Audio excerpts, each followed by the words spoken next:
Okay guys, today I'm going to be showing you how to take apart of this volume control and showing you the ins and outs of it. This is a typical volume control that you find in a classic stereo system from the 70s and 80s. You know, um, some of them can be treble controls, some of them can be bass controls, but they're basically made the same, okay? So what you have to do is sometimes you have to, not sometimes, but you have to get into the control. Sometimes we spray some deoxit in these to try to clean them out so that they work better. But sometimes it's not the problem with the deoxit, it's the problem with the control itself, and I'll show you what I mean. So what you have to do is you have to open up these little tabs first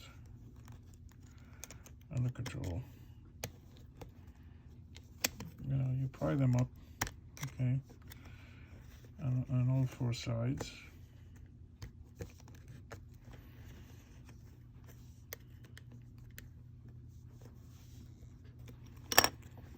You pull it apart, okay, very delicately.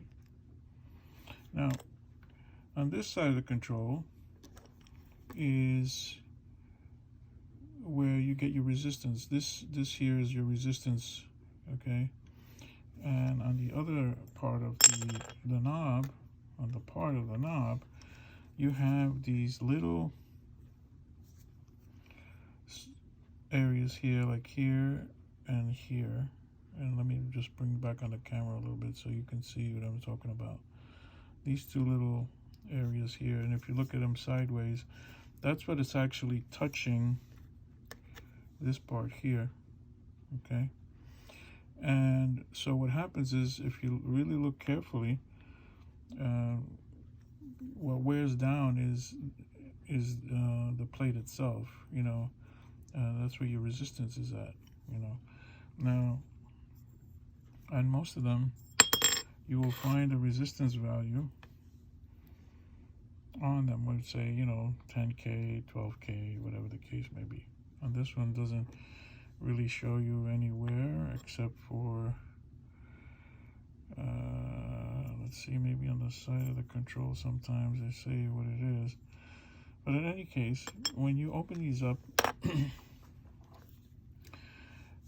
if the control is bad, it's going to be bad because it's not, either this part here from the knob is not touching on this. So what we do is we take a little bit of a pin situation. We take the control and we just pry up gently on these. Pry up a little bit on them so that they make a connection to the plate. Go gently on those, okay? Here and here, we want to make this as tight on the plate as possible. So, but this is really what adjusts the what they call, this is called in scientific terms, the whole thing, the whole assembly is a potentiometer. So when you adjust these little pieces of metal, when you put the control back together, and you put it back together like this, you can see that now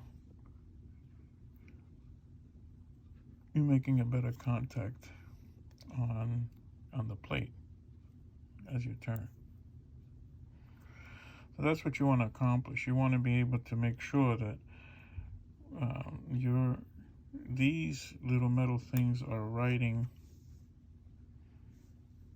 these metal things here are writing very good on the plate as it rotates, okay?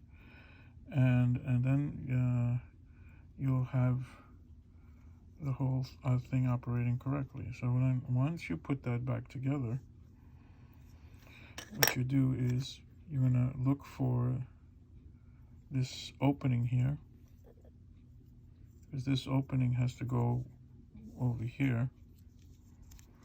So when you put it all back together again, it sits perfect in there. Okay, it has to sit nice in there. Once you make it sit nice in there, you put it up against the bench like this,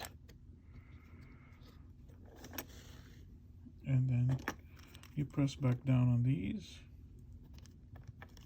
so that it's nice and tight on all sides. Make sure you don't kill your fingers on all four sides. Okay, you can do it with a screwdriver the way I do it, or if you want, you can take a pair of needle nose pliers and bend them back. Okay, and there you go. You have the control back in order. All right. But the whole thing about doing this little repair here is that those pins inside are touching on the plate, and that's my little video on taking a control apart and trying to fix it. Also, keep in mind that if the plate is very worn down, and even if those little metal pieces are touching, the control may not operate correctly, and then therefore you may have to order another one to replace it. But that's my little video. Thank you very much.